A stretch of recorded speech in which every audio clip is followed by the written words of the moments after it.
Hi everyone, this is part of an ongoing series in which I overanalyze Beyond Good and Evil. If you have not seen the previous videos, I recommend, nay demand, you click the link in the corner to be taken to the playlist. So without further ado, enjoy. Perfect! Perfect! Perfect! Approaching the cave, we get this camera angle showing us that there is something glowy and important looking up on that platform. This teaches us that there will be all kinds of things to find if we just go a little out of our way. And you're just going to hate me for this, but I'm going to completely forget to pick this one up on the way out and only come back at the end of the game to get it. I'm sorry. We open the door by standing on one switch and pressing B to have Paige stand on the other one. The game, as always, doesn't feel the need to give us a tutorial for that, just a button prompt. My personal philosophy is to design games for intelligent, observant people who've never played a game before, and this lines up with that perfectly, so I obviously really like that. This mission is all about learning the basic structure of most obstacles for the rest of the game, but it also serves as a bonding exercise. Through cutscenes, dialogue, and gameplay, you will learn to like having Paige around, or, failing that, you will at least learn why Jade likes having Paige around, and vice versa. Jade, come on over here, will you? I gotta tell you something important. Now may be a good time to show you my latest invention. 2 years of work under the utmost secrecy. The outcome of a life's work. My little marvels. The jet boots! They run on homemade biocarburant. Here's the pocket of pressurized methane. And here, in the soles, are the 2 turbo reactors. All you have to do to fire them up is contract your abdominal muscles. It's the transportation of the future. I'm waiting for your signal, Jade.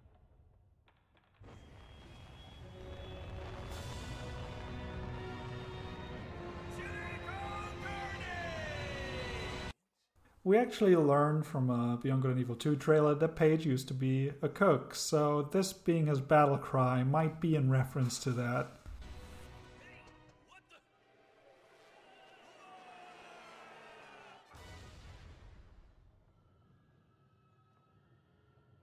And there you have it.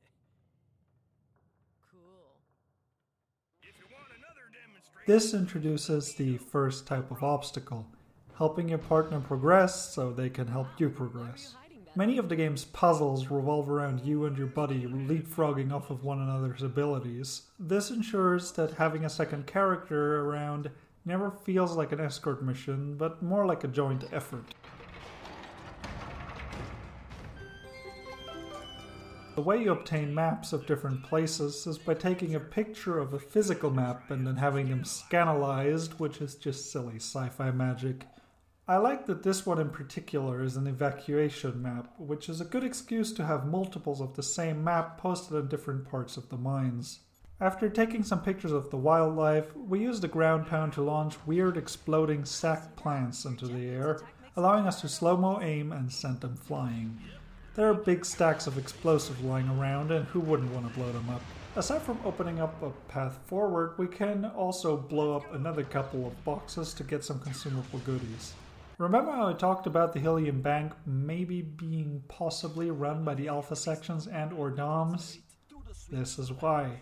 The DOMs love those crystals, and they want them badly.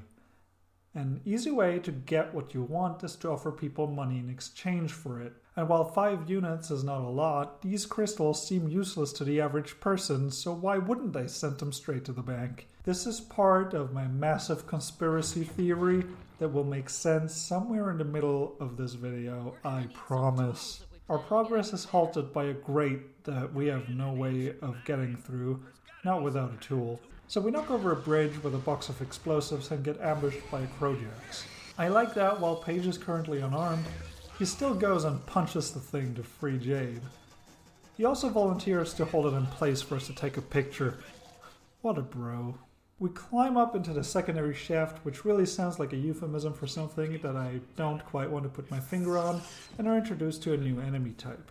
We can use the ground pound to knock the jellyfish into the air and launch them off the edge or into other enemies. This is a slight increase in difficulty compared to using it on plants. The game briefly acknowledges that we were supposed to catalog animals and not massacre them. We might have overdid it a little, you think? Huh? Now that's the kind of animal reporting I like. We go to the next room and find the tool we need. Hey, I'm sure we'll be able to find something in this bigaloo. Here, I'll leave this to the expert. Wow! A Bronco D53, equipped with cutting hammer. Oh, that's for me. We receive an email from Iris. Open your eyes. The Alpha sections are the accomplices of the DOMs. Join the Iris network. If only they had, I don't know, photographic No evidence. problem. The Midas touch. No mercy for grids. Where'd we see the There's a weirdly serene moment where a piano track starts playing and we find two, for the time, beautiful creatures. A giant sponge That reminds me of the chocolate-covered squid with kiwi sauce that my Aunt Geneva used to make. and a massive shy snail thingy. This is also where I remembered that Paige waves at the camera when you pointed at him. While backtracking to the first grate, we saw another group of jellies attacks us. This is meant to give you another chance to take a picture of either of the two species in case you didn't get one the first time, and they will keep coming back repeatedly. I like that this essentially recreates the conditions of the first encounter, so even on repeat battles, you will still have to overcome the same challenge in order to get a photo. This will also be true for other enemy types later. After passing through the grate, a vending machine catches our attention. In it, we can see the familiar colors of a PA1, of which we already collected or missed one. Even if you've been slacking on the photo front, you should be able to afford it. PA1s are this game's version of heart containers. What's interesting about them is that you can give them to your buddy to increase their health instead, and even pass them between Jade and friend at will. I personally never saw a point in doing that since your partner only rarely takes damage, but it's a nice option to have. Jade often gets separated from her buddies due to their overall thickness. This is the first of many such instances. We also briefly destroy space-time, but it's an old game, it's forgivable. I love this little bit of banter. Hey, Jade! Stick together! Criminy! Don't worry, I'm right here. Nothing'll happen to you. It shows that even though Uncle Page considers himself the protector, they both know that now that Jade is all grown up, it's pretty much the other way around. There's an easy line of sight puzzle to lower a bridge and allow Page to catch up.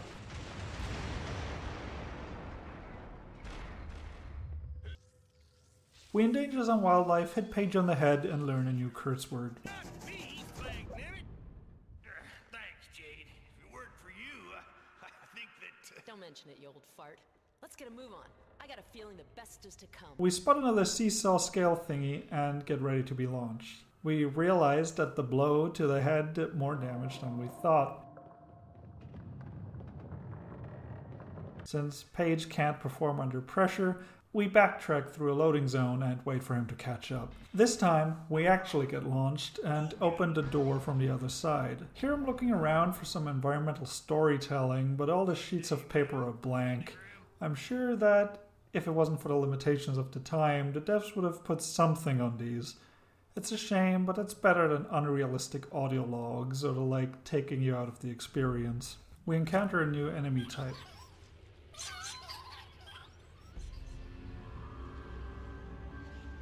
You want white or wheat toast with your omelet, Miss Grace of an Ox? By just jumping back up, you can get an easy photo of them. Page's super action allows us to lob these polynoruses over the edge or crash them into materia crystals on the walls. I love the cartoony flail they do before falling to their deaths. They're easily dealt with. I didn't realize your pliers came equipped with the club option. Model D53, my little lady. Slices, dices, and...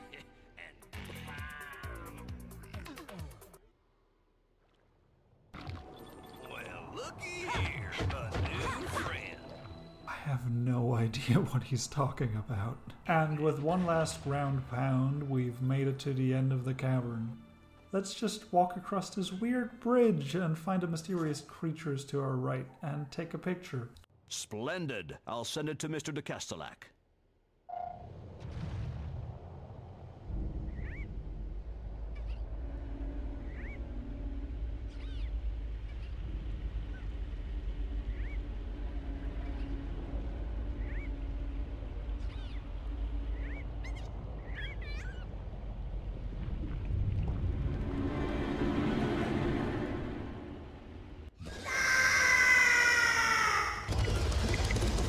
Turns out the two weird creatures were actually ice dogs of a massive Dom's monster. The fight is very reminiscent of the Volvagia battle in Ocarina of Time. Dodge its attacks while it's flying around and have Paige stomp on it when it pops its head out of a hole. Once dazed, you can hit it with a flurry of attacks. Repeat until defeated. It's not a particularly challenging or creative boss fight, but the music and monster design sell the battle beautifully. No problem.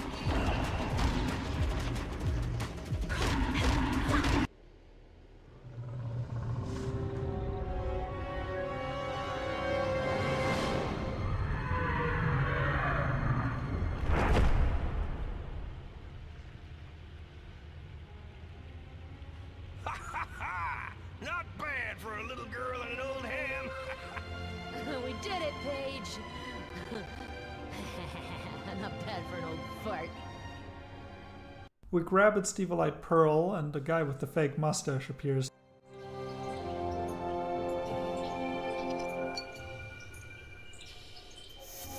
If you ask me, there's something fishy about this Monsieur de Cadillac.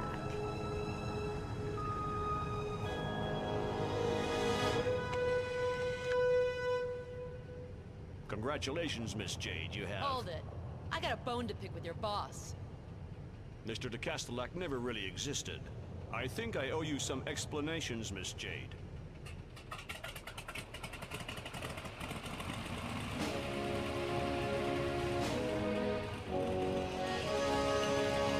Hop in.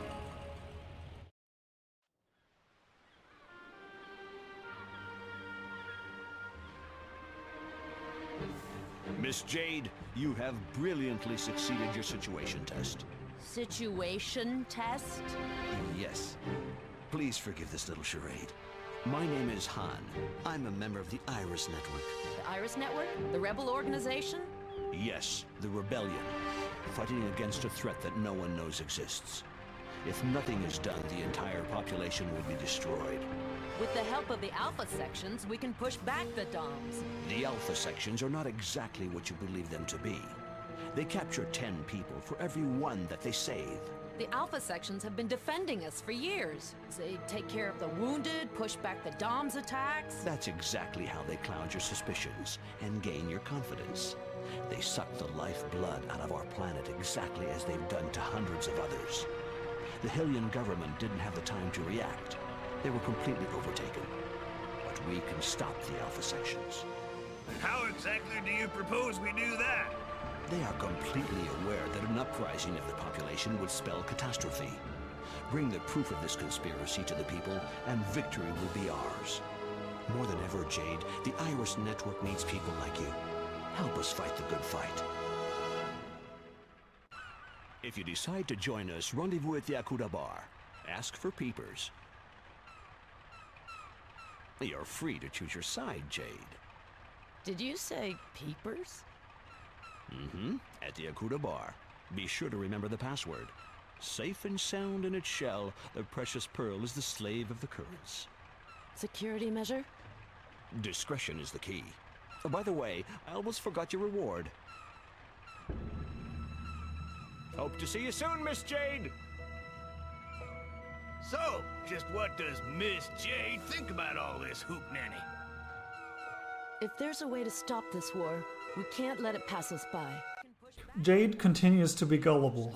Despite the Alpha Section's horrible track record at saving people, she insists that they're the good guys. I mean, they're really trying. Paige opens his mouth, putting a dent in the otherwise consistently great foreshadowing. Han asks Jade to meet the network at the Akuda bar. There, she'll meet a man named Peepers. He also tells her the password. Safe and sound in its shell, the precious pearl is the slave of the currents. Jade doesn't know what to believe, but if there's a way to stop the war, she'll have to at least try. We travel back to the city and to the pedestrian district. There we overhear a conversation about more kidnappings. At this point in time, most people here still believe the Alpha Section propaganda. As far as they know, Iris are the traitors. I really love this bit. When aiming your camera at soldiers, the HAL databank refuses to tell you their species, as it's classified information or a defense secret, as the game puts it. It's still little things that really show the thought that went into this world. Since we want as much text as possible, we'll subscribe to the 2 newspapers available. The Hylian Word is a paper that heavily favors the Alpha Sections and will be our way of keeping up with all the latest propaganda, and the Hylian Guide. The Hylian Guide is a scam. I never received a single copy, but for only 50 units, it's good for a laugh. Congratulations! You have chosen to subscribe to the Hylian Word for the informed citizen. The Doms strike yet once again 2 days ago in the West Quarter. Without the aid of the courageous Alpha Sections, the toll would have been even higher. The recruiting campaign intensifies. Yeah, the Hylian Word is that kind of paper. I'm sure that doesn't look familiar at all. Before heading to the Akuda bar, we stop by Nuri's shop to buy a pearl that's just hanging out. This part is a little confusing to me. Pearls are illegal for use as currency, but selling them is allowed. So you're not allowed to buy things with pearls, but if you sold your pearls for a new hovercraft engine, you'd be fine? I think the devs may have dropped the ball on this one. I guess pearls are for some reason so closely tied to this culture that even the Alpha Sections couldn't outlaw them completely.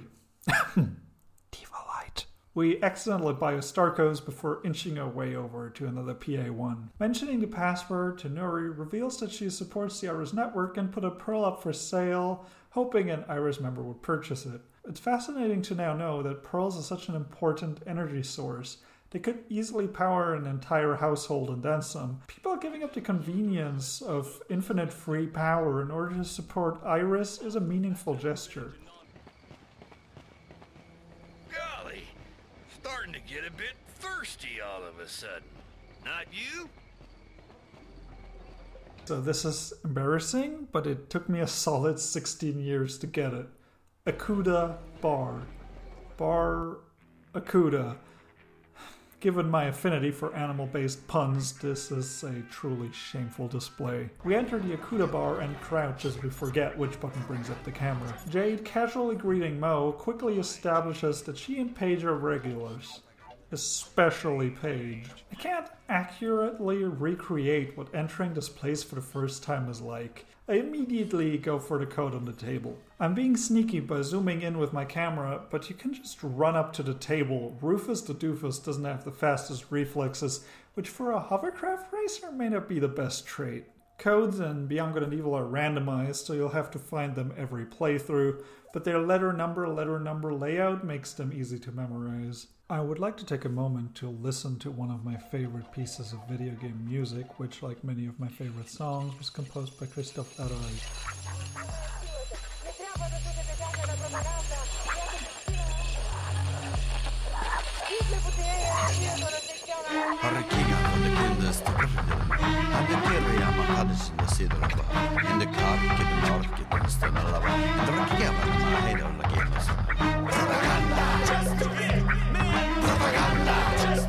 Propaganda is an incredibly catchy song that mostly consists of a made-up language, but also features some Bulgarian. I can't find any official sources, so the closest thing to a translation I have for you for the Bulgarian female voice is by a commenter by the name of Mincho1994, who made this video, which I just find hilarious.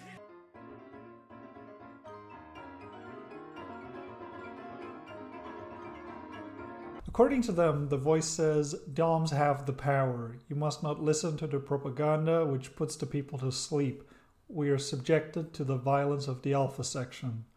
Pretty on the nose, but I thought it was interesting. Like I said, the rest of the song is mostly gibberish, but it's heavily influenced by several Romance languages. If you speak one or multiple of these, a lot of the song will sound weirdly familiar. There is no point in me telling you what I hear, so you should probably just go and have a listen yourself. Welcome to the end of the video. I hope you enjoyed it. If you did, make sure you like and subscribe for more. If you noticed any neat little bits of design or world building that I missed, make sure to leave them in the comments or contact me on the Discord server. I hope to see you again next Thursday, and I hope you have a good week until then.